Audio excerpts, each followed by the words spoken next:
The house stood silent, ordinary, unassuming.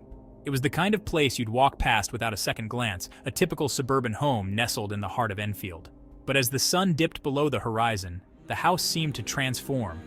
Shadows lengthened, and an eerie stillness settled over the street.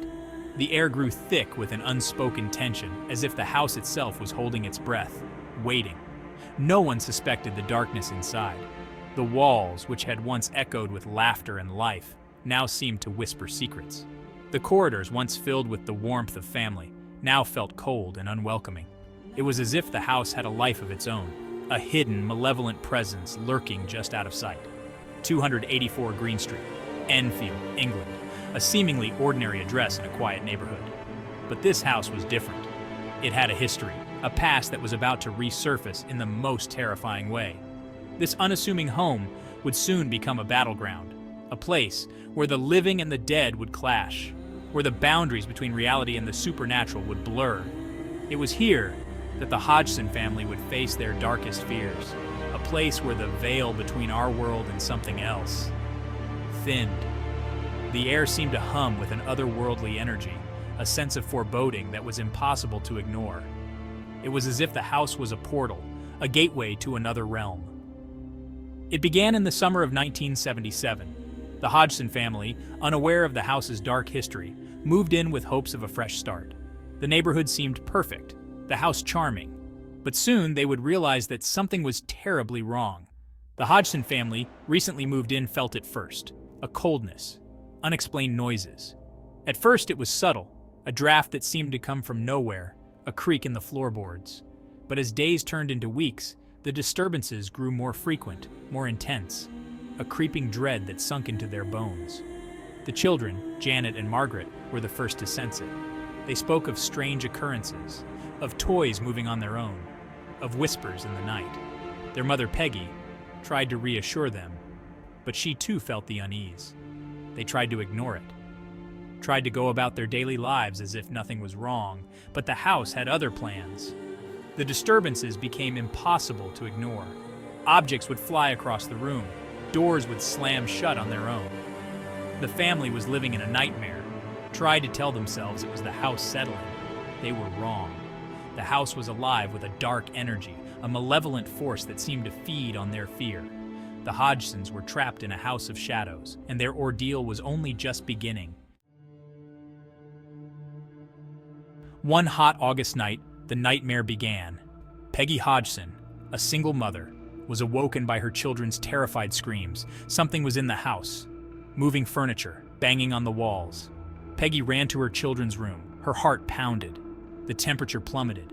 A cold, unseen hand seemed to grip the room. Peggy knew. This was no ordinary intruder. This was something else. The entity focused its attention on 11-year-old Janet. Her small body became a vessel for its rage. Objects flew across the room. Disembodied voices snarled and whispered. Janet's voice, but not her words. A guttural, malevolent growl. The entity, it seemed, wanted to be heard, wanted to be seen. It wanted to break free, and it would use Janet to do it. Word of the haunting spread quickly through the tight-knit community of Enfield. Neighbors whispered in hushed tones, sharing the latest eerie occurrences. The Hodgson family's home had become the epicenter of a supernatural storm, drawing attention from all corners. Reporters, skeptics, and paranormal investigators flocked to Enfield, each with their own agenda. The media sought sensational stories. Skeptics aimed to debunk the claims, and investigators hoped to uncover the truth behind the mysterious events. One man, Maurice Gross, approached with caution and compassion. A seasoned investigator, Gross was no stranger to the paranormal, but the Enfield case was unlike anything he had encountered before. He carried with him not just equipment, but a genuine desire to help the beleaguered family. He saw the fear in the Hodgsons' eyes, the palpable anxiety that had taken hold of their lives. The children especially were terrified, their nights filled with unexplainable noises and moving objects. Gross knew that beyond the investigation, his role was to provide comfort and reassurance. He felt the icy grip of the entity that seemed to pervade the house.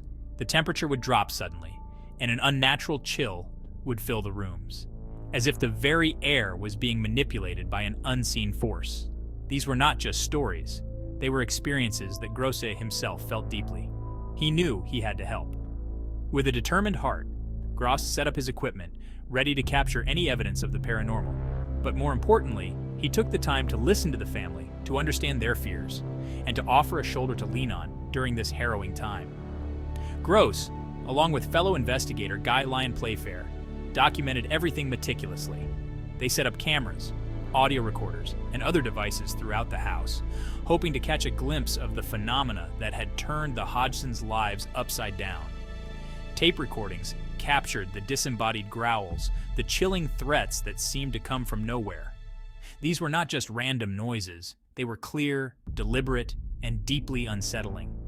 Each recording added a new layer to the mystery, providing undeniable evidence of the haunting. Photographs showed objects suspended in mid-air, defying gravity. Chairs, toys, and other household items would lift off the ground and float, as if held by invisible hands.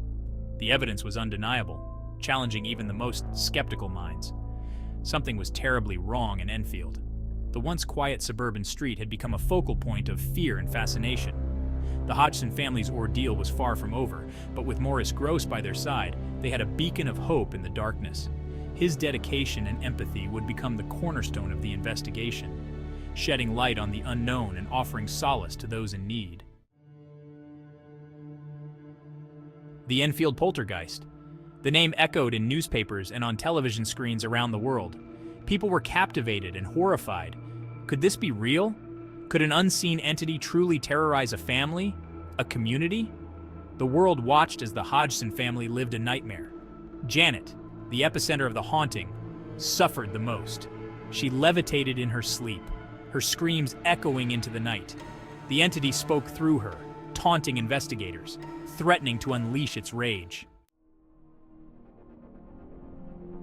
Not everyone believed. Skeptics dismissed the evidence as trickery, the work of attention-seeking children. They accused the Hodgsons of fabrication, of craving fame, but those who witnessed the events firsthand, who saw the fear in Janet's eyes, knew the truth. The entity was real, and it was dangerous. As months turned into years, the haunting continued. The Hodgson family, trapped in their own home, endured the relentless torment. Sleep offered no escape. Every corner held the potential for terror. Janet, once a vibrant child, grew withdrawn and haunted. The entity had left its mark. The haunting, it seemed, would never end. The Enfield Poltergeist case remains one of the most documented and debated paranormal investigations in history. For some, it is proof of the existence of a dark, unseen world.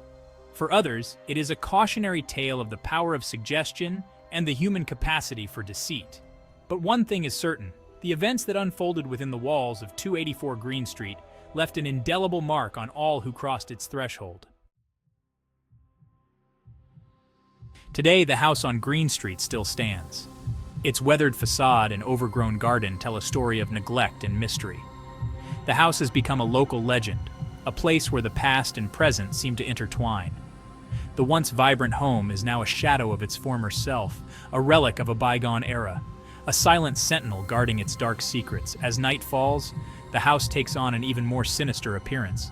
The shadows grow longer and the air becomes thick with an unspoken dread. It's as if the house itself is alive, watching and waiting. The creaking of the old wooden floors and the rustling of the leaves in the wind add to the eerie atmosphere. Some say the entity remains, its power dormant but not extinguished. Those who dare to venture close to the house often report feeling an inexplicable chill, as if they are being watched by unseen eyes. There are tales of ghostly figures appearing in the windows, and strange noises echoing through the empty halls. The house seems to have a life of its own, a malevolent presence that refuses to be forgotten. The echoes of screams and disembodied voices linger in the air, a chilling reminder of the terror that once gripped Enfield. The interior of the house is a labyrinth of dark, empty rooms, each one filled with an oppressive sense of dread. The walls seem to whisper secrets, and the air is thick with the scent of decay. It's as if the house is a living entity, feeding off the fear of those who enter. The Enfield Poltergeist case serves as a stark reminder that there are things in this world we may never fully understand. The case, which captivated the world in the late 1970s, involved a series of unexplained events that left even the most skeptical investigators baffled. Furniture moved on its own, objects were thrown across rooms, and strange voices were heard. The house on Green Street became the epicenter of these paranormal activities, and its reputation as a haunted house was cemented. Things that lurk in the shadows, waiting for the right moment to reveal themselves. The corridors of the house are dark and foreboding, with flickering lights casting eerie shadows on the walls. It's easy to imagine something lurking just out of sight, waiting to pounce. The sense of unease is palpable, and every creak and groan of the old house seems to amplify the fear. Things that challenge our perception of reality and leave us questioning the very nature of our existence. The house on Green Street is more than just a building. It's a portal to another realm, a place where the boundaries between the living and the dead are blurred. Those who have experienced its horrors are forever changed, their understanding of the world shattered. The house stands as a testament to the unknown, a reminder that there are forces at work that we may never fully comprehend.